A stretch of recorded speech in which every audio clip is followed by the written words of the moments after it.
Bonjour à toutes et à tous et merci énormément de nous rejoindre aujourd'hui pour une nouvelle édition de votre webinaire L'heure du gecko. Aujourd'hui, nous avons le plaisir d'accueillir Estelle Crochelet et Stella Diamant pour parler des raies et des requins dans l'océan Indien.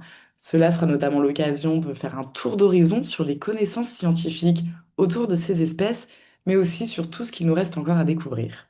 Avant de commencer, un petit mot comme d'habitude sur la revue Géco. Donc nous sommes un média de vulgarisation scientifique consacré à la biodiversité dans les îles de l'océan Indien. Cette zone, elle englobe Madagascar, La Réunion, Mayotte, les Comores, les Seychelles, ainsi que Maurice et Rodrigue, et elle correspond à un hotspot de biodiversité mondiale. En deux mots, ça signifie qu'elles constituent un enjeu majeur pour la conservation, notamment en raison de leur fort taux d'endémisme, mais aussi à cause des fortes pressions anthropiques exercées sur la biodiversité locale. Géco, c'est donc un magazine semestriel grand public qui, tout autour de cette zone, va proposer des sujets de fond. Vous pourrez y retrouver des analyses et des décryptages, des interviews, des témoignages et bien d'autres types de contenus, tout ça pour vous aider à mieux connaître et comprendre le monde vivant de la région. Mais Gecko, ce n'est pas que ça, puisque c'est aussi un site internet en accès libre sur lequel vous pourrez retrouver des articles d'actualité un petit peu plus immédiates, mais toujours axés, vous l'aurez compris, sur la biodiversité. Donc aujourd'hui, nous avons le plaisir d'accueillir Estelle Crochelet, qui est docteure en écologie marine et directrice scientifique de l'Agence de recherche pour la biodiversité à La Réunion, ainsi que Stella Diamant, qui est fondatrice et directrice du Madagascar Whale Shark Project. Alors effectivement, moi je suis directrice scientifique de l'Agence de recherche pour la biodiversité à La Réunion et également la directrice de l'Observatoire des élasmobranches, donc les raies et requins, de l'archipel des Mascareignes. Arbre, c'est une association qui a été créée en 2016 avec pour objectif de contribuer à la veille, au suivi et à la mise en valeur de la biodiversité marine et terrestre à La Réunion et dans l'océan Indien et également de sensibiliser la population dès le plus jeune âge. Hem, l'observatoire Maeo, enfin le projet Maeo, donc ça a été, la mise en place de l'observatoire des raies et des requins, donc les élasmobranches, de l'archipel des Mascareignes, qui comprend donc, La Réunion, Maurice et Rodrigue. Voilà, je laisse la parole à Stella. Bonjour à tous et un grand merci de m'accueillir aujourd'hui. Moi, ça fait 10 ans maintenant que je travaille à Madagascar. J'ai monté la fondation qui s'appelle Madagascar Whale Shark Project, qui est à l'origine un projet de recensement sur les requins-baleines. Maintenant, voilà, on a bien grandi, on s'intéresse à plein d'autres thématiques, on commence à étudier les autres espèces de raies et de requins. Et l'objectif, c'est vraiment de générer des données qui peuvent être après appliquées et utilisées pour mettre en avant des initiatives de protection voilà, à l'échelle nationale à Madagascar. Très bien, merci beaucoup. Donc avant d'entrer dans le vif du sujet, Estelle va nous proposer une courte introduction sur les élasmobranches afin de poser un petit peu les bases du sujet et de mieux comprendre ces espèces. Donc effectivement, un petit peu de biologie pour, mieux comprendre les élasmobranches. Alors, vulgairement, on va parler des poissons, et d'un côté, on va avoir les poissons cartilagineux, que sont les élasmobranches, et puis les poissons osseux. Il y a des différences entre, les 2. Donc les poissons cartilagineux, vont avoir donc un squelette en cartilage, des dents qui sont renouvelées en continu, des branchies ouvertes, donc ce ne sont pas toutes leurs caractéristiques, mais ce sont des caractéristiques qui permettent de faire la différence avec les poissons osseux qui, eux, donc ont un squelette en os, des dents fixes et puis des branchies qui sont protégées par un opercule. Il faut bien faire la différence entre les élasmobranches et les mammifères, puisque les élasmobranches, donc les raies et les requins, ne sont pas des mammifères. Et la première caractéristique, qui est même visuelle, ça va être la présence de branchies. Là, si on regarde sur notre schéma, donc on a bien les branchies au niveau du requin blanc, des branchies au niveau de la raie mobula et puis au niveau du poisson, alors que chez les mammifères, eux possèdent un évent sur le sommet du crâne qui va leur permettre de respirer puisqu'ils ont des poumons. Ces branchies, ils sont situés au niveau de la face ventrale chez les raies et sur les côtés chez les requins. C'est vraiment une caractéristique qui va nous permettre de faire la différence entre les raies et les requins. Typiquement, la raie guitare qu'on a eue dans le quiz au tout début, souvent elle est confondue avec un requin. Souvent les gens l'appellent requin guitare. Ce n'est pas un requin, les branchies sont situées sur la face ventrale. Donc c'est bien pour ça qu'on l'appelle la raie guitare. Ces animaux, ils ont différents modes de reproduction, ils sont un peu extraordinaires. On a des espèces qui vont être vivipares, comme le requin citron, c'est-à-dire que la femelle va porter le petit dans son ventre et puis elle va mettre bas. Le nouveau-né, il est déjà en capacité de nager et de s'alimenter, il s'en va, la femelle ne s'en occupera pas. On a également des espèces qui vont être ovipares, et donc dans ce cas-là, ces espèces-là, elles vont pondre des œufs. Ça peut être, les espèces de roussettes, par exemple, les requins dormeurs ou, le requin cornu, qui fait des œufs spiralés, comme on voit en bas à gauche. Et il y a aussi des espèces de raies, donc qui vont pondre des œufs, qui sont aussi ovipares. C'est l'œuf qu'on voit en bas à droite, et ces œufs, on les appelle des bourses de sirène. On peut en retrouver échoués sur la plage, voilà, en période de ponte. Et le troisième mode de reproduction, ça va être des espèces qui sont ovovivipares. Donc dans ce cas-là, les femelles portent les œufs dans leur ventre, les œufs éclosent dans le ventre et ensuite elles m'ébats des petits. Quel que soit le mode de reproduction, les femelles ne s'occupent jamais des petits, ils sont déjà aptes à nager et à s'alimenter. Ensuite, ces animaux, ils ont une peau qui est couverte de denticules. Cette texture, elle leur offre une protection, une efficacité hydrodynamique et aussi des propriétés antibactériennes. Il y a des combinaisons de natation qui ont été inspirées de cette structure parce que ça permet aux animaux de nager plus vite en consommant moins d'énergie. Ils ont également une dentition originale. Donc là, sur les photos, on voit en haut à gauche, c'est une dentition de requin. En bas également, et à droite, c'est une dentition de raie. Quand on observe la mâchoire des requins, ils ont plusieurs rangées de dents. Et en fait, ça va fonctionner comme un tapis roulant. Dès qu'une dent va tomber, elle va être remplacée et ils vont avoir des centaines de dents au cours de leur vie, en fait. Donc voilà, ils pourront avoir les dents qui sont remplacées dès qu'il y en a une qui tombe. Les requins, ils ont également une mâchoire qui est dite protactile puisque sa partie supérieure n'est pas attachée au reste du crâne. Ça permet aux individus de projeter leur mâchoire et ça facilite ainsi la manipulation des proies. En termes de capacité étonnante, maintenant, on peut parler un petit peu du sommeil. Donc quand on commence tout juste en fait à acquérir des données sur le sommeil chez les raies et les requins, ce qu'on voit par exemple, c'est que le métabolisme et la réactivité vont être ralentis chez les raies. Chez les requins benthiques, donc qui vivent au fond, on a une diminution du tonus musculaire et on a également pu mettre en évidence un sommeil unisphérique, donc juste la moitié du cerveau, typiquement chez le grand requin blanc avec des phases de repos et une nage lente en cercle. Donc en fait, c'est des individus qui ont été marqués avec une marque acoustique pour suivre leur déplacement et on a mis en évidence, donc c'est ce qu'on voit sur la partie de gauche de l'écran, une nage en cercle qui serait synonyme a priori de phase de sommeil. Donc, afin de ne pas se déshydrater, en fait, dans une eau qui serait plus concentrée en sel que le corps, les requins, ils vont évacuer l'urée qui est contenue dans le sang directement par leur peau, sans passer par la vessie. Et comme ça leur permet de rester en équilibre avec le milieu. Et enfin, concernant la flottabilité, donc les requins, ils n'ont pas de vessie natatoire. Ils ont un foie qui est rempli d'huile et qui leur permet du coup de contrôler leur flottabilité. Ensuite, on va parler rapidement de leurs sens. Alors, ils ont des sens comme nous, hein, l'ouïe, le toucher, etc. Et puis, ils ont des sens supplémentaires. Donc, pour l'ouïe, en fait, ils vont avoir un minuscule orifice qui se situe derrière l'œil.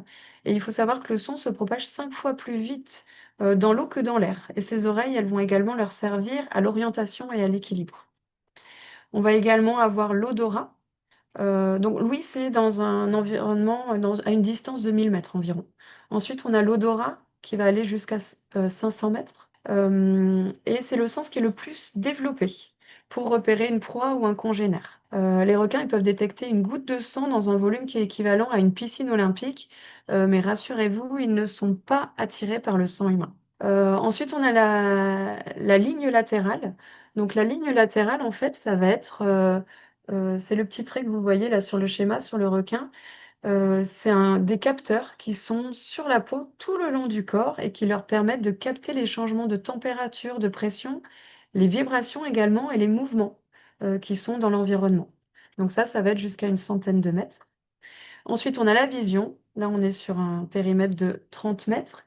Donc chez les requins, la vision, elle est relativement dégradée, donc ils voient en dégradé de gris et en plus, ils voient en pixelisé, donc ils ont une mauvaise vision.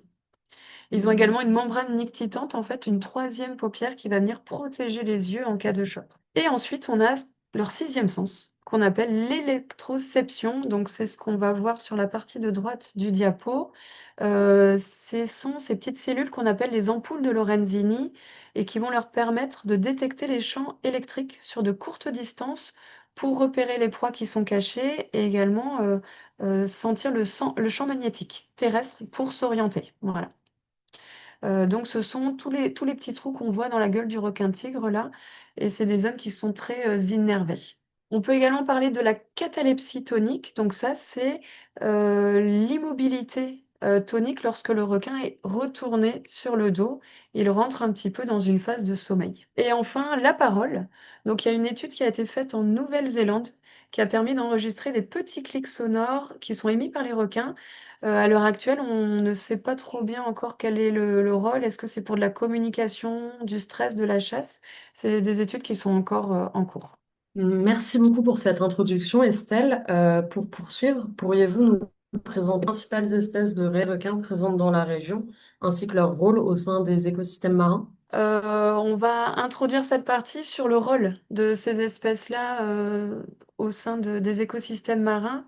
Ce sont des espèces qui tout d'abord régulent les chaînes alimentaires parce que ce sont des apex prédateurs, c'est-à-dire qu'ils sont en haut des chaînes alimentaires. Ils vont participer au bon fonctionnement des habitats marins par le recyclage des matières organiques, par la bioturbation également. On le voit sur la photo qui est en haut à droite là d'une raie aigle dans le lagon de la Réunion qui en fait est en train de fouiller le sol.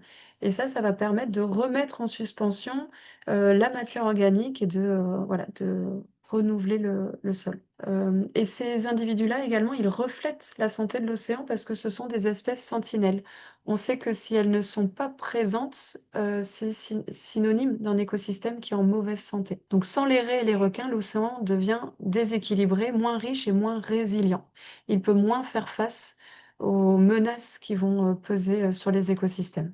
Je vous présente rapidement les espèces principales qui sont présentes dans les mascareignes, donc Réunion Maurice-Rodrigue, et Stella prendra la suite sur les espèces qui sont plus présentes sur sa zone d'étude à Madagascar et Nocibé.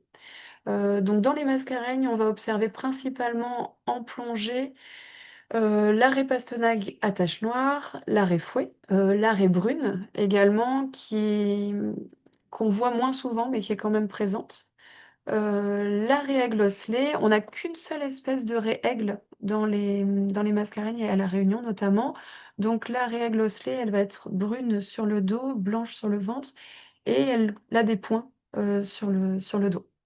On a également la raie pastenague bleue sud-africaine. Alors, elle n'est pas vraiment bleue, on peut voir un petit peu des reflets, mais voilà, c'est pas transcendant. Il y a également la raie guitare à points blancs, qui est souvent confondue avec un requin. Mais comme vous voyez sur la photo, là, on voit pas les branchies sur les côtés de la tête. Les branchies, ils sont bien situés sur la face ventrale, et c'est comme ça qu'on la classe dans les raies. Et enfin, la raie torpille tachetée, qui est souvent voilà, posée sur le fond, même enfouie sous le sable, sur laquelle on peut potentiellement poser la main si on ne fait pas attention. On a également toutes les espèces de Mobula qui sont présentes ici, donc la rémante vampire, le diable de mer chilien, la Raimanta de récif et la Raimanta océanique. La Raimanta de récif, elle est présente que à Maurice, elle n'est pas présente à La Réunion. Concernant les requins, donc les espèces principales, on va avoir le requin-baleine, le requin-tigre, le requin-bulldog, le requin nourrice fauve, qui lui est plutôt posé sur le fond et souvent dans des grottes qu'on voit quand même moins souvent. On a également les trois espèces de requins marteaux, le requin pointe blanche de récif, le requin gris de récif qui, lui, est plutôt présent sur Maurice, dans les îles du Nord. Le requin pointe blanche du large, aussi connu sous le requin longimane ou longimanus. Et enfin, le requin corail, qui lui peut être aussi donc observé en pleine eau, mais souvent posé sous le fond ou dans des grottes. Et je laisse donc la parole à Stella pour les espèces de Madagascar. Merci Estelle. Donc moi je vais surtout vous parler des espèces qu'on observe de manière régulière lors de nos suivis en mer et donc notre cœur de métier qui est le requin-baleine, qui est le plus grand poisson du monde. Donc il peut atteindre jusqu'à 18 mètres à l'âge adulte. Cependant c'est une espèce qui grandit très lentement. Donc on estime la maturité sexuelle, donc l'âge où ils peuvent se reproduire à environ 40 ans. les requins-baleines qu'on voit près des zones côtières, notamment à Nosy-Be, ce sont toujours des juvéniles, donc c'est quand ils sont en train de s'alimenter en surface sur des petits poissons. Donc c'est des espèces qui vont filtrer l'eau et qui vont s'alimenter comme ça. Donc c'est un très grand poisson, un très grand requin, mais qui mange des toutes petites choses. Et du coup, qui va s'alimenter pendant longtemps pour grandir. C'est pour ça qu'ils prennent très longtemps à voilà, atteindre l'âge adulte. On estime qu'ils peuvent vivre jusqu'à plus de 100 ans, 130 ans, on estime. Et là, récemment, il y a eu un nouveau record de profondeur qui a été mesuré grâce à des nouvelles balises, qui est établi à plus de 2000 mètres. Donc ça, c'est, comment dire, nos balises actuellement peuvent enregistrer des profondeurs pareilles, mais probablement les requins-baleines vont encore plus profond. Donc ils ont vraiment un rôle très important dans l'écosystème, comme Estelle l'expliquait, pour réguler voilà, tous les flux dans les différentes profondeurs. C'est une espèce menacée qui est en danger d'extinction actuellement. Et malheureusement, la majorité des espèces de requins et de raies qu'on va voir à Madagascar, ce sont des espèces menacées. Je vais parler aussi des raies mobilidées. Donc, c'est une famille de raies. Donc, il y a plusieurs espèces de mobula, donc c'est des plus petites raies. Et puis, la raie manta géante. À Madagascar, on observe très rarement les raies de récif. Elles sont probablement voilà, extinctes ou plus présentes actuellement, mais elles sont observées de temps en temps. Donc, c'est surtout, voilà, ça va être des groupes de mobula. Toutes ces espèces sont menacées aussi, certaines en danger critique. Pareil que les requins-baleines, elles sont présentes en surface ben, de manière saisonnière pour manger lorsque l'eau se réchauffe et qu'il y a plus de plancton en surface. Et par contre, c'est des espèces qui voilà, se reproduisent aussi très lentement, qui ont peu de portée, peu de petits, donc voilà, très menacées aussi. Je te laisse continuer, Estelle. Merci. On arrive sur la question des connectivités marines. Du coup, on a pu observer différentes échelles de connectivité à dans l'océan Indien occidental. On a pu mettre en évidence déjà une connectivité à l'échelle des mascareignes entre Maurice et La Réunion. Ça, c'est des résultats qui sont issus d'un programme de recherche qui s'appelle MAETAC 2, qui est mené par le docteur Antonin Blaison. Donc, ce sont des animaux qui ont été marqués à Maurice pour le requin gris de récif et qui ont pu biper sur les récepteurs de La Réunion. Il n'y a pas encore eu de publication là-dessus, mais les travaux sont en cours. On a également pu mettre en évidence des connectivités à l'échelle encore un peu plus régionale, donc entre La Réunion et Madagascar. Ça, c'est des observations qui avaient été faites dans le cadre du programme Shark. Donc à l'époque, on avait fait des marquages sur des requins tigres et des requins bulldogs. Et on a un requin tigre qui avait été marqué à La Réunion et qui avait été pêché à Madagascar, à Tuléar. Et à ce moment-là, les pêcheurs avaient retrouvé la balise qui avait été mise dans l'abdomen du requin et c'est comme ça qu'on avait pu mettre en évidence voilà, ces résultats de connectivité. Donc ça, c'est assez récent. C'est la première fois qu'un requin-baleine identifié à Madagascar a été observé dans un autre pays. Donc en 10 ans, c'est un peu la première fois en tout cas que ça a été qu'on a pu le vérifier. Et c'était fin de l'année passée, donc Mistral, un des requins de notre base de données, qui a été observé en 2019, a été revu grâce à la photo-identification à Mahé aux Seychelles au mois d'août l'année passée. Donc ça, c'est des données qui sont, pardon, des résultats qui sont possibles grâce à la collaboration et à la photo-identification. Donc voilà, c'était des photos qui ont été prises voilà, par des bénévoles dans les deux endroits et ça prouve vraiment que voilà, on peut tous contribuer à la génération de résultats comme ça, juste grâce à des méthodes assez simples comme la photo ID, mais on va en parler plus tard. Et enfin, on a des échelles de connectivité qui sont encore plus grandes. Donc là, c'est un programme de recherche qui a été mené par OSearch et c'est entre le Mozambique et l'Indonésie avec un requin-tigre qui a parcouru 6700 kilomètres. Donc, comme on vient de le voir, c'est des espèces qui sont extrêmement mobiles. Du coup, dans ce contexte, quels outils et méthodes permettent aujourd'hui de mieux les suivre et surtout d'améliorer nos connaissances à leur sujet? Alors, il y a différentes méthodes hein, qui sont complémentaires pour permettre d'acquérir de la donnée sur ces espèces. La première, c'est la mise en place de plateformes de sciences citoyens où en fait tout le monde peut contribuer à l'acquisition des connaissances, l'acquisition des données.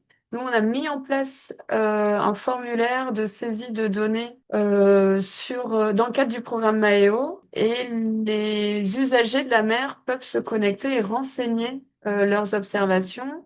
Les données qui sont obligatoires, ça va être la date, l'heure, le lieu et des médias, photos ou vidéos.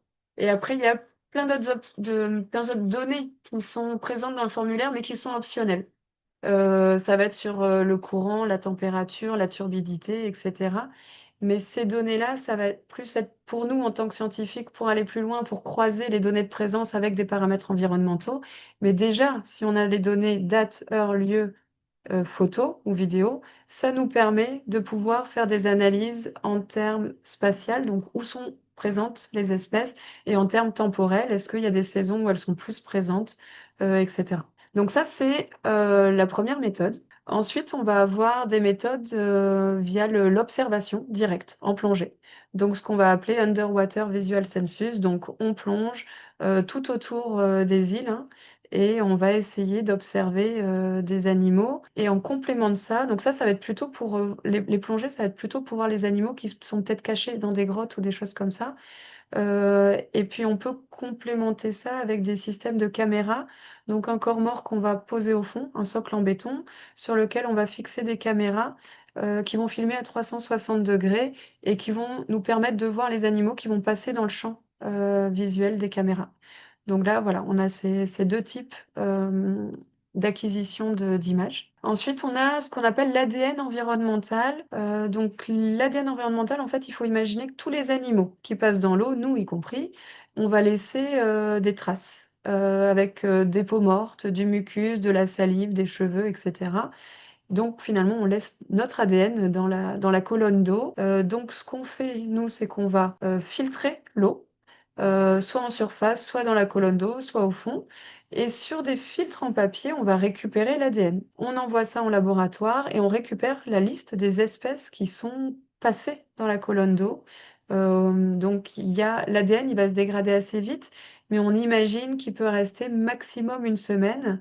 Il va évidemment se déplacer hein, avec les courants ou les différentes strates, mais globalement, ça nous permet d'avoir une idée des espèces qui étaient présentes à cet endroit quelques heures ou quelques jours auparavant. La photo-identification, donc ça c'est une méthode qu'on a en commun avec Stella à Nocibé.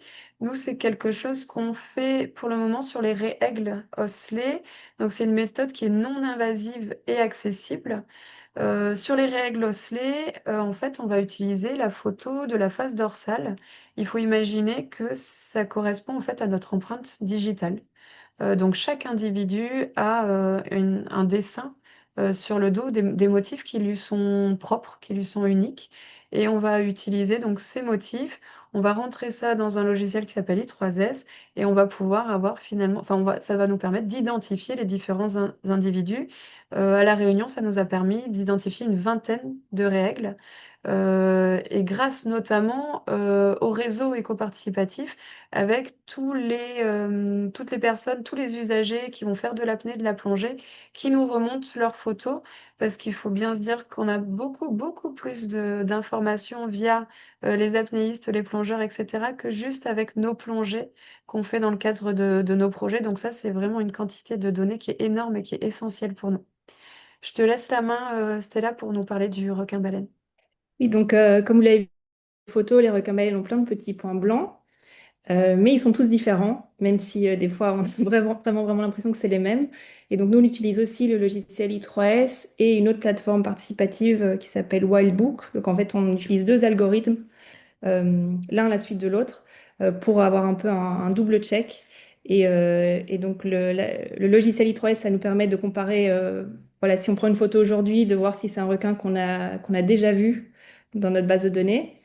Et le site participatif, ça nous permet de savoir si le requin a été vu dans un autre pays. Donc les deux outils se complètent. Chaque saison, on a un programme dédié à la photo-identification avec l'équipe, qui est surtout constitué d'étudiants malgaches. Donc on prend nous-mêmes les photos d'identification qu'on traite après le soir au bureau. Et c'est possible aussi de soumettre voilà, vos photos en tant que touriste. On a des opérateurs partenaires aussi. Donc à travers tout ça, on récupère pas mal de photos et c'est vraiment un gros effort collaboratif qui nous a permis d'arriver à ce nombre de 546. Donc, une autre méthode pour étudier spécifiquement le mouvement des animaux, ce qu'on fait sur les requins-baleines, c'est déployer des balises. Donc, il y a plusieurs types de balises qui peuvent être déployées. Nous, on a testé les deux actuellement, on est surtout sur de l'acoustique.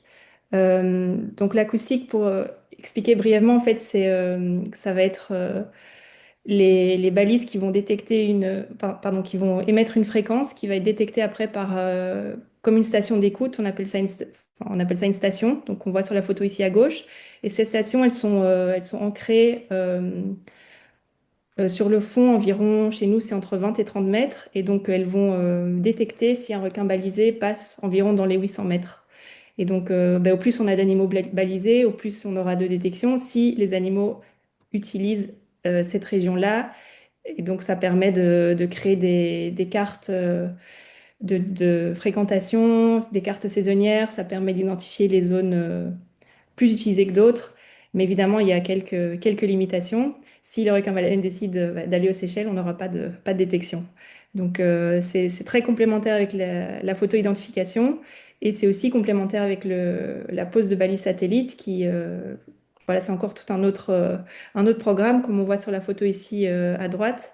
Maintenant, ça commence à être voilà, très efficace comme type de balise. Malheureusement, c'est très très cher et ça tient pas très longtemps. Comme j'ai expliqué, les requins-baleines passent beaucoup de temps en profondeur et malheureusement, les batteries et le stockage sur ces balises-là ne peuvent pas encore suivre. Donc, on aura entre voilà, 6 mois, 1 an de données pour un individu si la balise tient et se détache pas.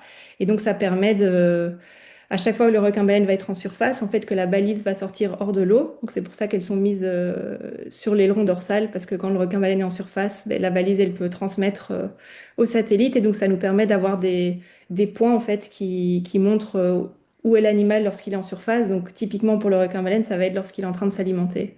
Et donc, ça permet de savoir si les animaux restent dans le pays, s'ils changent de zone, durant quelle saison. Donc, c'est très intéressant aussi.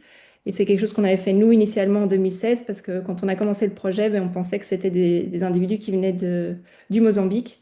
Donc c'est comme ça qu'on a pu un peu découvrir que c'était une autre population qui se mélangeait pas avec le Mozambique, en tout cas durant la durée de l'étude.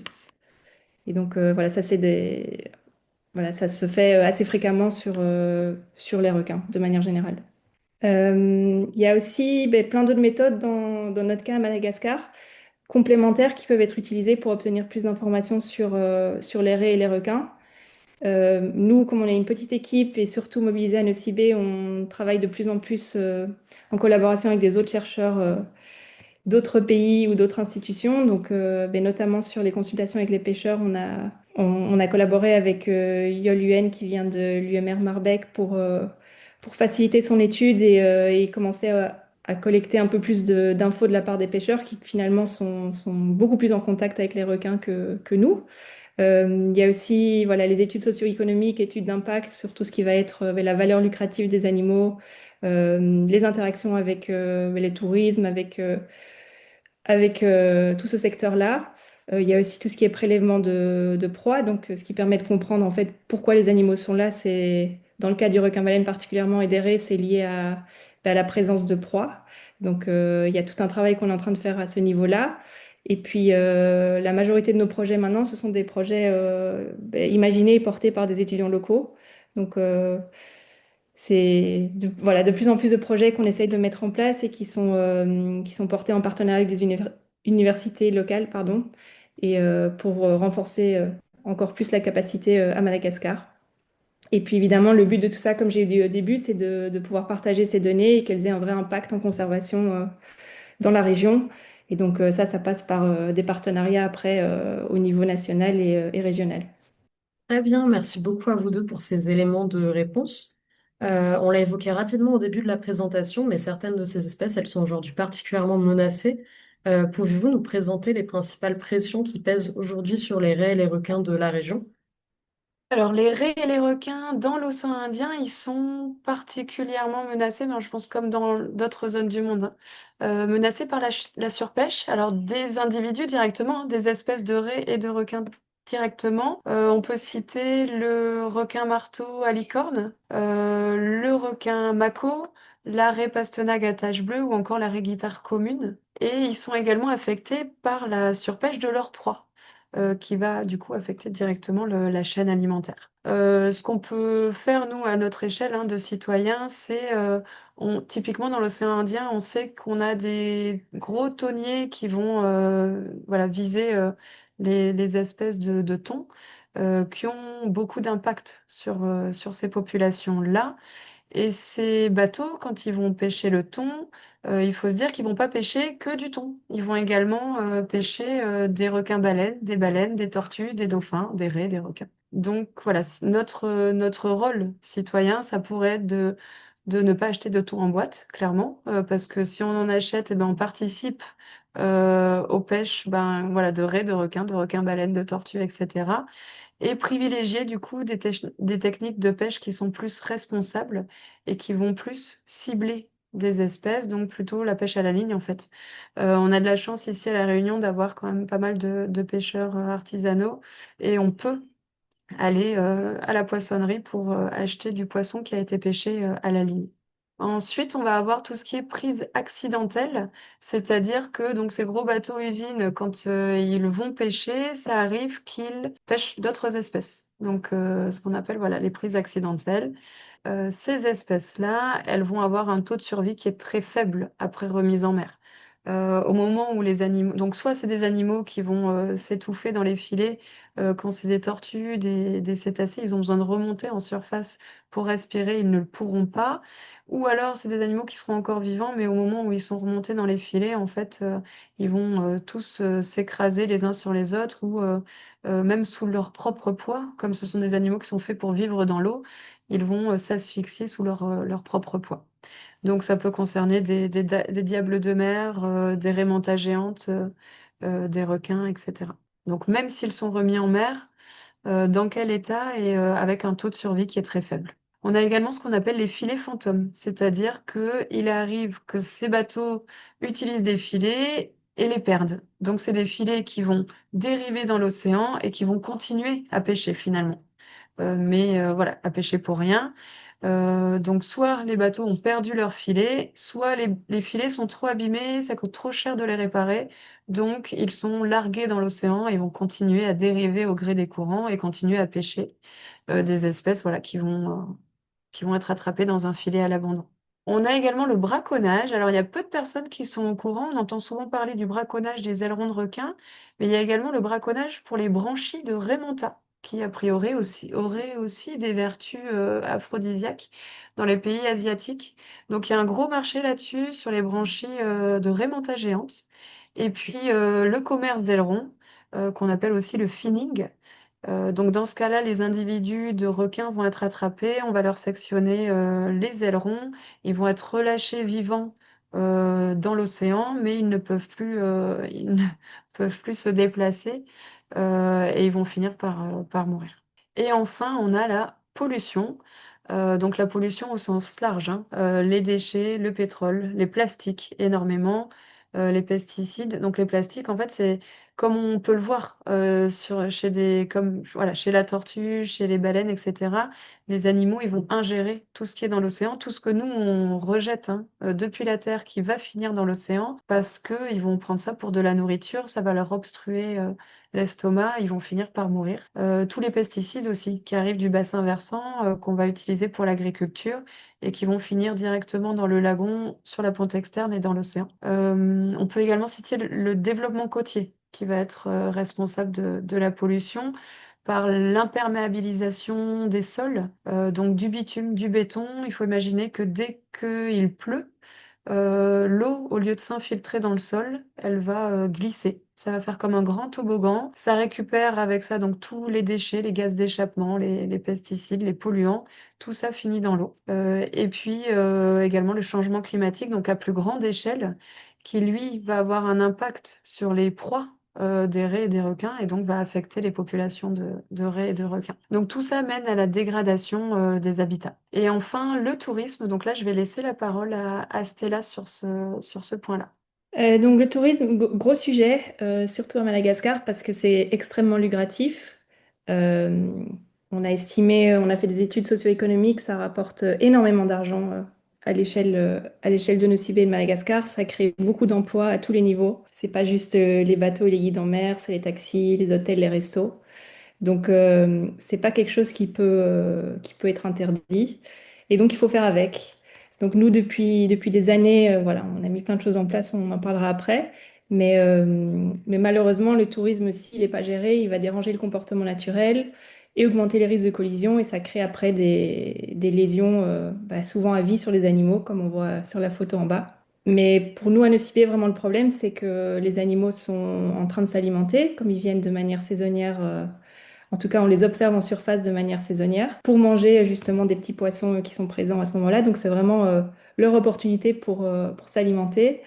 Et si on a voilà, une pression accrue de la part des bateaux et des nageurs à ce moment-là, ça va les déranger. Donc, il y a plein de petites choses qui peuvent être observées et recensées. Et on est en train de lancer un programme d'impact, d'études d'impact à plus grande échelle. Mais ça va être, par exemple, l'animal va s'alimenter pendant moins longtemps, il va beaucoup changer de direction. Et donc, en fait, si on combine tout ça, ça veut dire que l'animal a moins mangé et du coup, il aura une croissance plus lente. C'est clairement problématique, mais il y a des solutions, il y a des choses qui sont mises en place. Mais ça demande voilà, un effort de la part de tout le monde, des opérateurs, des touristes, des autorités. Voilà, ça vient appuyer ton propos. Effectivement, c'est des choses qu'on voit également à Maurice, avec des mises à l'eau qui sont plus orientées sur les cachalots. On n'a pas vraiment, nous, dans les Mascareignes, hein, de tourisme orienté sur les élasmobranches. Par contre, il y a des comportements inappropriés qui sont observés sur des mises à l'eau, typiquement cétacés, cachalots à Maurice. Il y a eu le cas de deux touristes chinois qui ont été blessés par un requin il y a 2 ans, je crois, en 2024, euh, parce que les nageurs, voilà, les personnes qui étaient à l'eau se sont accrochées à la dorsale du requin et le requin s'est retourné pour se défendre. Donc voilà, c'est des comportements inappropriés qui arrivent durant les mises à l'eau sur d'autres, voilà, sur des mises à l'eau cétacés par exemple. Donc, comme Stella et Estelle l'ont évoqué, le tourisme, ça constitue une pression qui est importante. Dans ce contexte, est-ce que vous pourriez revenir sur les interactions entre activités humaines et les raies et requins, et notamment sur les dispositifs et les bonnes pratiques qui sont mis en place pour essayer de mieux les encadrer? Alors pour commencer, sur la Réunion, il y a plusieurs activités qui sont réalisées hein, par les usagers de la mer. Ça peut être le surf, le kite, le wingfoil, la pirogue, l'apnée, la plongée ou la mise à l'eau cétacée, etc. Et au cours de ces activités, il peut y avoir des interactions, alors souvent, voilà, plus avec des requins, mais ou des raies aussi, parce qu'on observe souvent ce sont des raies qu'on va observer en surface, des raies aigles par exemple ou des rémobulas. Donc, toutes ces activités peuvent être en interaction avec des espèces de raies et de requins. Vous n'êtes pas sans savoir qu'il y a eu quand même voilà, des soucis à La Réunion avec la crise requin et des solutions qui ont été testées.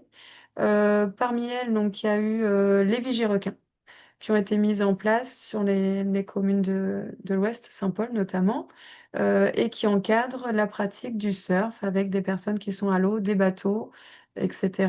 Et en tout cas, de mon point de vue, c'est le dispositif qui marche le mieux.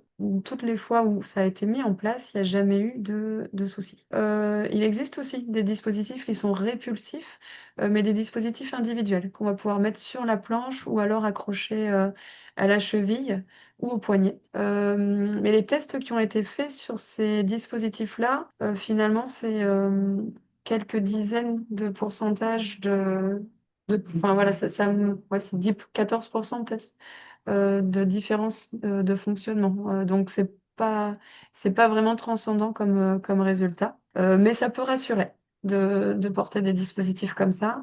Il y a eu également des filets anti-requins qui ont été installés. Alors sur des très grandes surfaces pour pouvoir permettre aux surfeurs de continuer à pratiquer leur activité. Et puis finalement, c'était des périmètres qui étaient tellement grands que c'était trop coûteux pour l'entretien. Donc maintenant, ce sont des filets, mais pour les zones de baignade exclusivement. Voilà. Donc, c'est des dispositifs qui sont complémentaires et qui permettent aux usagers de pouvoir continuer leurs activités.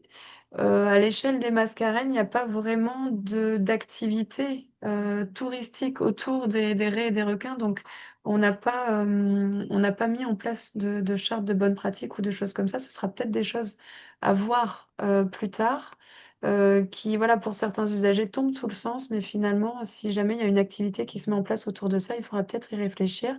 Là-dessus, je te laisse la parole, Stella, pour nous expliquer ce qui a été fait à Nocibé. Oui, donc nous, on a une charte d'approche qui est maintenant en arrêté interministériel, donc elle fait partie de la loi malgache. Il y a une charte pour les requins-baleines, une charte pour les cétacés, donc baleines et dauphins, et une charte pour les tortues marines. Donc, de par la loi, tout opérateur qui emmène des gens en mer de manière commerciale doit appliquer cette règle, ainsi que les touristes. Donc, ça, c'est quelque chose qu'on a réussi à faire. C'était compliqué initialement. Ça a été effectué en partenariat avec l'association Setamada et actuellement, Madagascar est quand même le premier pays en Afrique qui a la charte dans sa loi. Et donc ça, c'était un peu pour nous la première étape pour pouvoir avoir voilà, un outil juridique après pour mettre des choses en place. Évidemment, ça passe aussi par la sensibilisation et la formation. Donc ça, c'est des choses qu'on fait depuis des années, la formation d'opérateurs, des sessions de sensibilisation. Enfin, ça, c'est un peu un passage obligatoire. Et puis, depuis l'année passée, on a initié un projet qui s'appelle Ambassadeurs de l'océan, où on a recruté et formé des jeunes issus voilà, d'associations partenaires notamment, pour les sensibiliser dans les hôtels, les touristes à l'application de la charte et aussi assister les autorités en mer lors de contrôles en mer. La zone actuellement d'observation des requins-baleines vient d'obtenir un décret pour la mise en place d'une aire marine protégée temporaire qui va devenir après une aire marine voilà, officielle, on espère l'année prochaine. Et donc, il y a une série d'obligations qui entrent en jeu, notamment de faire appliquer les chartes. Donc l'année passée, on a pu tester pour la première fois des contrôles en mer conjointes avec les autorités pour justement, dans un premier temps, on va sensibiliser euh, à l'impact que peut avoir le fait de ne pas suivre la charte. Et donc on espère renouveler tout ça encore cette année. Et donc il y a plein de projets en cours et de demandes de financement pour agrandir tout ça, mais c'est clairement un challenge, mais il y a quand même beaucoup de choses qui ont été initiées, testées, mises en place. Malheureusement, voilà, on peut pas être partout au même endroit. Et puis c'est toujours un peu le problème des lois qui sont pas, comment dire, où il n'y a pas de contrôle derrière. C'est que malheureusement, cette partie-là, en tant que scientifique, on peut un peu rien faire, donc on dépend beaucoup des autorités. Et c'est pour ça que les sensibiliser, les informer, les emmener avec nous en mer, c'est tout un travail de longue haleine, surtout à Madagascar, pour après bénéficier de leur appui. Tu en as parlé rapidement, effectivement, à la sensibilisation, l'éducation, c'est des choses qui sont hyper importantes. C'est ce qu'on fait toutes les deux dans nos associations respectives. Ça va être de la sensibilisation auprès des enfants, auprès des adultes, du grand public, des ateliers, des stands de sensibilisation, etc. Si tu veux en dire deux mots avec votre collaboration avec Madame Egafona. Donc, nous, depuis 2018, il y a un programme d'éducation à l'environnement qui est en place et qui est porté par notre association partenaire Madame Megafona. Donc, où des animatrices vont aller dans les écoles sensibiliser à l'océan, aux espèces, aux gestes à adopter. Et maintenant, ça a pris depuis l'année passée une nouvelle dimension avec l'apprentissage de la natation, grâce à des maîtres nageurs formés à Madagascar. Et grâce à ça, l'année passée, il y a eu 68 enfants qui ont pu apprendre à nager. Pardon, je me suis trompée. 68 enfants qui ont pu sortir en mer. Donc voilà, ça passe par plein d'actions, l'apprentissage de la natation, pouvoir voir soi-même les animaux, comprendre ce qui se passe en mer. Et on a plein d'autres volets aussi, le volet ambassadeur dont j'avais parlé, qu'on voit sur la photo à droite, pour plus sensibiliser les touristes. En tout cas, c'était le but l'année passée. On a regroupé une quinzaine d'opérateurs dans un collectif qui s'appelle le collectif Nocibé Océan, qui s'engage à adopter les bons gestes et les chartes. Et puis, on a aussi un collectif centralisé sur le village de Madiroquel où on est basé, auquel on contribue chaque mois, qui permet de financer ensemble la collecte de déchets sur la plage pour que ces déchets-là ne finissent pas en mer. Donc voilà, il y a plein de choses qui se passent et qui sont complémentaires et qui sont importantes surtout pour que, ben, enfin, ce soit les populations et les communautés qui prennent soin de leur environnement. Les données qui sont acquises, finalement, elles vont nous servir à plusieurs choses. Donc, ça peut être une mise à jour des listes d'espèces. Typiquement, dans les mascareignes, on avait des espèces qui étaient présentes dans les listes, mais qui en fait n'étaient pas présentes, comme la règle commune. Ça devait être une fausse identification. Ou alors des espèces qui n'étaient pas présentes et qu'on a pu rajouter dans les listes d'espèces, comme la Mobula birostris. Ça nous permet aussi de mettre à jour les statuts d'espèces, les espèces en danger, danger critique d'extinction, vulnérables, etc. au niveau des statuts IUCN. Et ça nous permet aussi de pouvoir faire des analyses sur les répartitions spatio-temporelles. À droite, là, c'est une carte sur les résultats de balises que vous avez faites, Stella, et qui donne une idée de où sont présents les individus, etc. Comment est-ce qu'ils se déplacent. Et ça nous permet aussi également d'identifier des zones importantes. Il y a eu une évaluation qui a été faite il y a 2 ans sur les ISRA. Ce sont les Important Shark and Ray Areas. Ça, c'est une évaluation qui a été faite au niveau mondial. La collecte des données qu'on a faites a permis d'identifier donc des ISRA. euh, à La Réunion, 2 ISRA, une vers Saint-Paul, une vers Étang-Salé. À Maurice également, une vers Flic-en-Flac, une sur les îles du Nord. Et puis à Nosy-Be, il y a eu 2 zones qui ont été identifiées, une juste au sud de Nosy-Be et une zone un peu plus au sud. Et puis la finalité, comme tu l'as expliqué, Stella, c'est aussi mettre en place des zones d'aires marines protégées. Parce que les zones d'ISRA, en fait, c'est des zones qui sont identifiées comme importantes pour les espèces, mais elles confèrent aucune protection. Après, c'est à l'État de prendre en charge et de dire, ah ben voilà, il y a des zones qui ont été identifiées, c'est à l'État de mettre en place des zones de protection. Donc, ça peut être des aires marines protégées ou des LMMA, des Locally Managed Marine Areas, qui sont finalement des aires protégées, mais à l'échelle des communautés. Et ça, c'est quelque chose qui est très fréquent à Madagascar, que nous, on n'a pas dans les mascareignes, mais quelque chose qui est beaucoup plus fréquent à Madagascar. Là, par exemple, sur cette carte, vous voyez, pardon, sur cette diapo, vous voyez à droite une carte qu'on a générée nous, donc avec les données d'observation en mer en rouge, avec les données satellites en mauve et avec les détections des stations acoustiques en bleu. Toutes ces méthodes, elles sont extrêmement complémentaires pour justement générer après des résultats qui peuvent être utilisables par les gestionnaires pour mettre en place des initiatives de protection. Donc sur la carte, il y a déjà 2 aires marines protégées existantes, en fait les 2 carrés en bas à gauche et en haut à droite. Et maintenant, le nouveau corridor, qui est en fait une première Madagascar, ça va être le premier corridor marin reliant 2 aires marines protégées existantes. Voilà, passer le décret temporaire, et c'est des choses qu'on a pu soutenir directement avec nos données. Et donc maintenant, voilà, on est en train de continuer à collaborer pour identifier les noyaux durs, effectuer des études d'impact. Donc c'est vraiment, c'est là que le rôle voilà, l'importance de la collecte des données prend tout son sens parce qu'après, c'est des choses qu'on peut traduire aux gestionnaires pour mettre en place des choses des mesures qui vont être importantes et respectées, on l'espère. On a fait un petit récap hein, des actions qu'on peut mettre en place, nous, en tant que citoyens, pour essayer de protéger ces espèces. Alors, c'est pas exhaustif, mais voilà, c'est un petit récap. Donc, je choisis un opérateur responsable. Hein, donc, quand je souhaite faire du tourisme pour aller voir ces espèces-là, je respecte les chartes d'approche s'il y en a. Et s'il y en a pas, ben, j'adopte un comportement responsable, du coup. Voilà, on s'approche pas trop des animaux, on n'essaye pas de les toucher, etc. J'adapte ma consommation en essayant voilà, de privilégier des techniques de pêche, par exemple, qui vont être plus sélectives, comme la pêche à la ligne. Et également la pêche locale, voilà, qui aura un impact moindre. Pour les plateformes de sciences participatives, bah, je partage mes observations sur les plateformes dédiées. Donc ça, c'est ce que je disais tout à l'heure. Pour nous, c'est un énorme plus, en fait, d'avoir des données. Enfin, la quantité de données qu'on récupère via ces formulaires-là, c'est bien plus important que ce que nous, on peut acquérir personnellement dans le cadre de nos projets.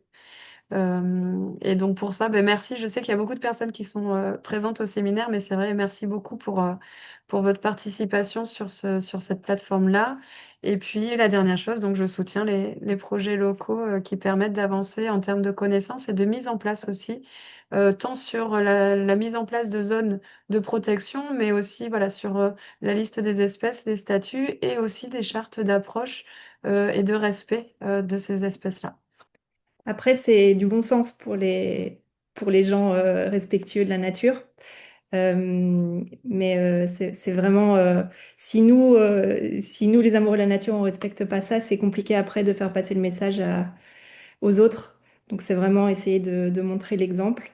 Et après, voilà, surtout ce qui est partage de photos, comme je l'ai dit avant, c'est vraiment même si vous êtes en vacances dans un autre pays, c'est valable pour les autres pays aussi. Il y a des gros réseaux collaboratifs maintenant. On est quand même, on essaye tous vraiment de s'entraider sur les différentes régions. Donc, bah, si vous voyez un animal, c'est chouette de connaître voilà, les protocoles de photo ID avant pour pouvoir, bah, voilà, par exemple pour le requin-baleine, prendre la photo du côté gauche plutôt que du côté droit. Comme ça, après, elle peut être utilisable et c'est assez accessible maintenant de pouvoir les partager voilà, avec les vidéos, les photos, les smartphones.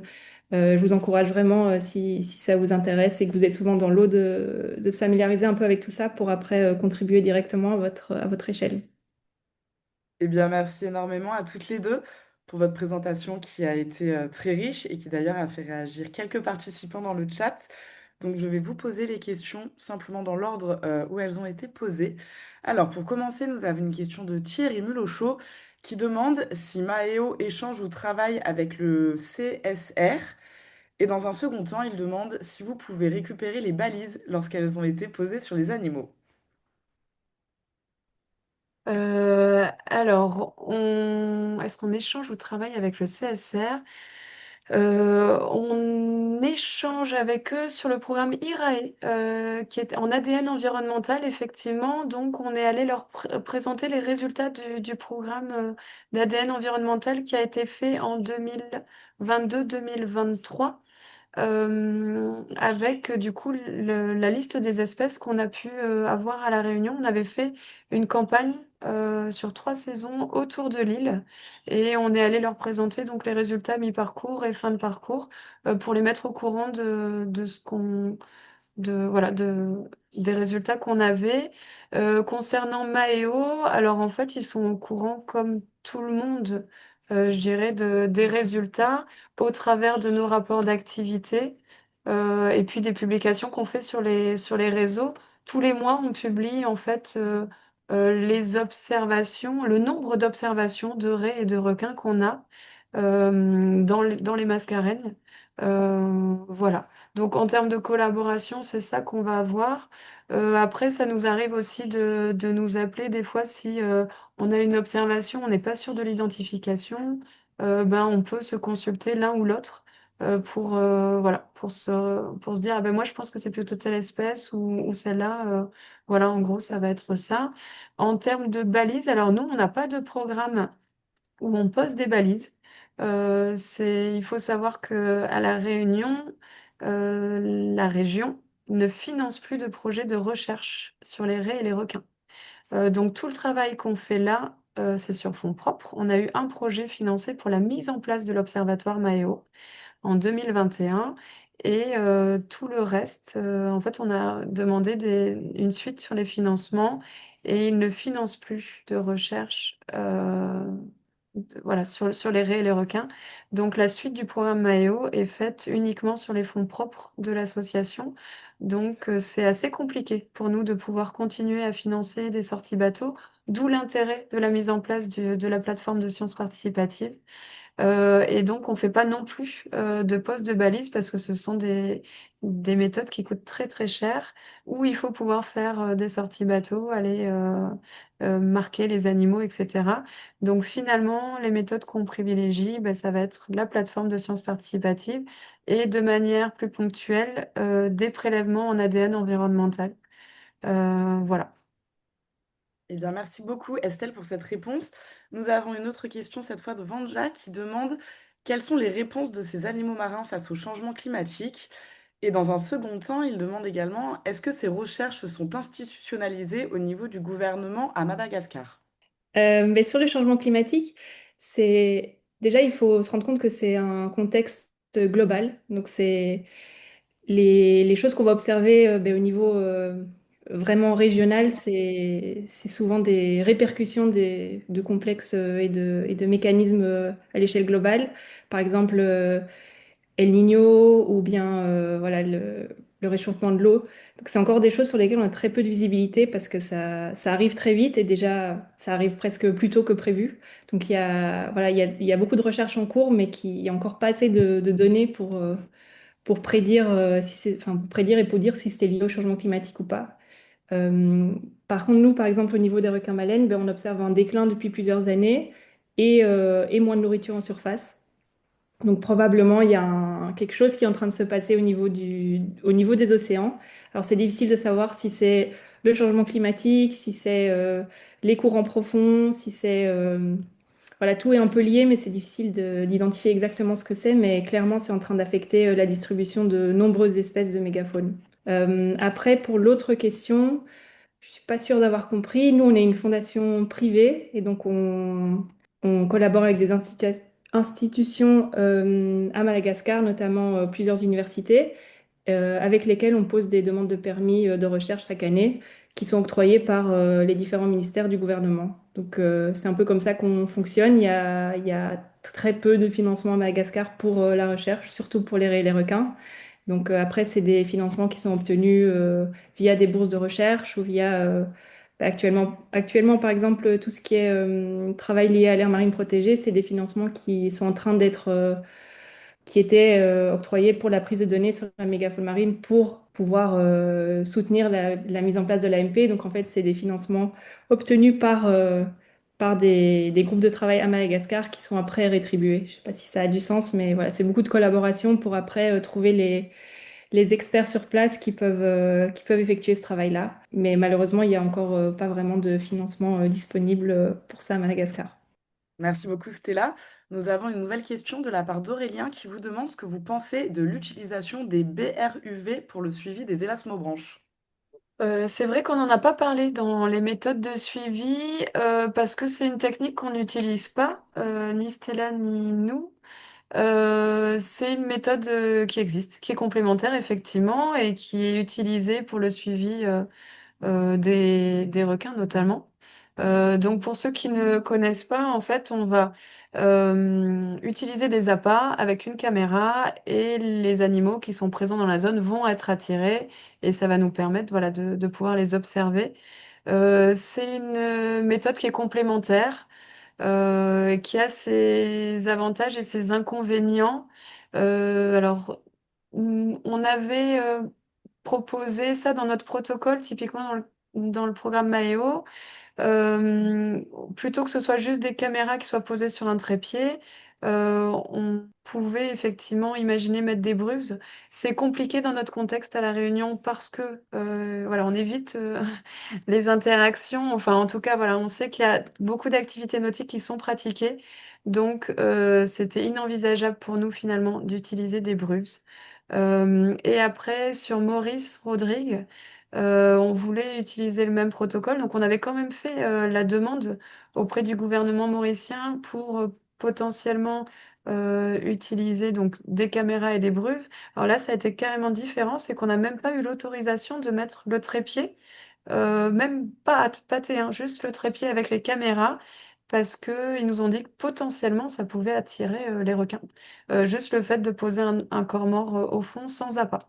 Donc là, on a dû utiliser un autre protocole qui était juste les caméras à main. Donc pour répondre à la question, voilà, c'est une méthode qui existe, qui est complémentaire, mais qui a aussi des avantages, des inconvénients. Et en fait, voilà, il y a des tableaux de comparaison qui existent entre chaque méthode, mais elles sont toutes complémentaires. Merci beaucoup Estelle. Avant-dernière question qui est posée par Colline.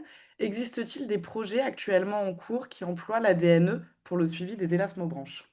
Il y a énormément de projets ADNE qui existent de plus en plus. C'est de plus en plus en vogue. Alors, Nous, on le fait du coup à l'échelle de la Réunion. Donc, il y a eu le programme IRAE. Les résultats sont disponibles sur notre site internet. Si jamais il y a des personnes qui sont intéressées par la présentation du programme et par les résultats, le rapport technique est disponible.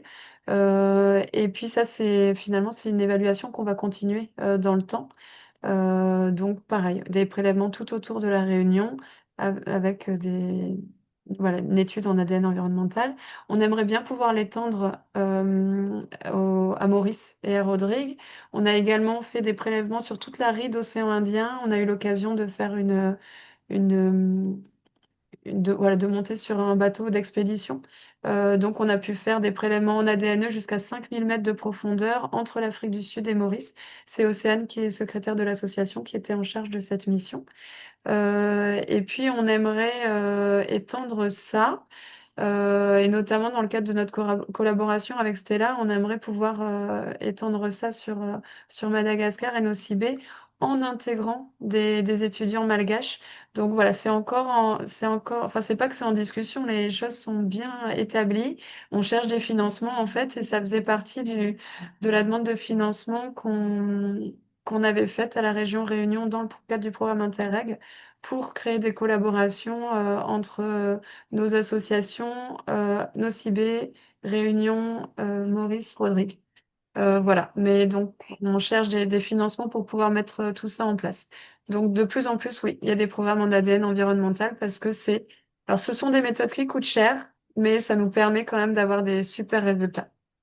Super, merci beaucoup. Et enfin, une dernière question de Laurence. Y a-t-il dans les Mascareignes un programme concernant les gros bateaux, type bateaux de croisière, concernant les requins-baleines ou les cétacés qui pourraient être percutés? Pas à ma connaissance. Là-dessus, j'ai pas connaissance de programmes de recherche qui sont orientés sur ces bateaux de croisière-là. En fait, dans les Mascareignes, je suis pas sûre qu'il y ait des bateaux de croisière qui soient orientés pour aller voir les requins ou les requins-baleines, parce qu'on n'est pas une zone qui est très très riche en requins-baleines. Alors là, c'est plutôt sur la zone du canal du Mozambique, dans les Mascareignes, pas trop. Alors, il y a peut-être, hein, mais en tout cas, je suis pas au courant. Je me permets juste de contribuer. À Madagascar, il y a pas mal de bateaux de croisière qui passent, qui sont énormes, enfin, énormes, parce qu'il n'y a pas vraiment de grands bâtiments là-bas, donc c'est vraiment flagrant. Heureusement, c'est pas des bateaux qui vont s'arrêter sur les sites. D'habitude, ils débarquent les touristes sur les ports qui après vont faire appel à un opérateur pour aller en mer. Mais c'est quand même des bateaux qui vont traverser les zones d'alimentation. Donc pareil, maintenant il y a eu pas mal de collaborations justement sur les zones de trafic. Il y a eu pas mal de publications auxquelles on a contribué notamment. Et donc en fait c'est pardon, le chevauchement des données satellites de pas mal de chercheurs dans le monde avec les zones de trafic, surtout pour tout ce qui est container, un peu moins pour les bateaux de croisière, mais je sais que c'est inclus ou en tout cas ça voulait l'être. Et donc pour essayer éventuellement un jour de pouvoir adapter les trajets des gros bateaux pour pas passer dans une alimentation, mais c'est des choses qui prennent beaucoup de temps parce que déjà, il faut qu'il y ait toutes ces données disponibles, puis toute la modélisation, puis la publication, puis après réussir à intégrer ça au niveau gouvernemental presque. C'est en cours, je pense. Merci énormément à toutes les deux, Estelle et Stella. Il semblerait que nous ayons fait le tour de toutes les questions du public. Merci également à toutes celles et à tous ceux qui ont posé des questions à nos intervenantes. Avant de nous quitter, un dernier petit mot sur le nouveau numéro de la revue GECO, qui est consacré à l'état des forêts tropicales dans l'océan Indien. Sans trop vous en dévoiler, vous pourrez y découvrir une analyse de l'histoire naturelle de Madagascar qui est proposée par le biologiste Steve Goodman. Il y aura également une interview de Vincent Florence sur l'état alarmant des forêts à Maurice. Vous pourrez aussi découvrir d'autres articles de fond, notamment sur les animaux disperseurs de graines, ainsi que sur le rôle des herbiers dans la conservation des forêts. En dehors de ce dossier spécial, nos autres rubriques mettront à l'honneur des thématiques plus variées. Vous pourrez notamment découvrir un grand entretien avec Jeanne Mortimer, surnommée Madame Tortue aux Seychelles. Au sommaire également, un article sur le terrain concernant l'impact de la pollution plastique sur la biodiversité de la région, ou encore une interview à plusieurs voix sur les liens entre pauvreté et érosion de la biodiversité. Si vous souhaitez en savoir plus, sachez que ce numéro est d'ores et déjà disponible à l'achat au format physique ou numérique. Si vous souhaitez vous le procurer ou découvrir les points de vente autour de vous, n'hésitez pas à scanner le QR code qui s'affiche actuellement sur votre écran. Et bien évidemment, notre boutique en ligne reste accessible à tout moment via notre site internet que vous pourrez retrouver à l'adresse www.revue-geco.com. Ça y est, cette fois notre webinaire touche à sa fin. Merci énormément de nous avoir suivis aujourd'hui. Un grand merci également à nos intervenantes, Stella Diamant et Estelle Crochelet. N'hésitez pas à vous abonner aux différents réseaux sociaux de la revue Géco pour ne rien rater des prochains webinaires. En attendant, merci à nouveau de nous avoir suivis aujourd'hui. À bientôt!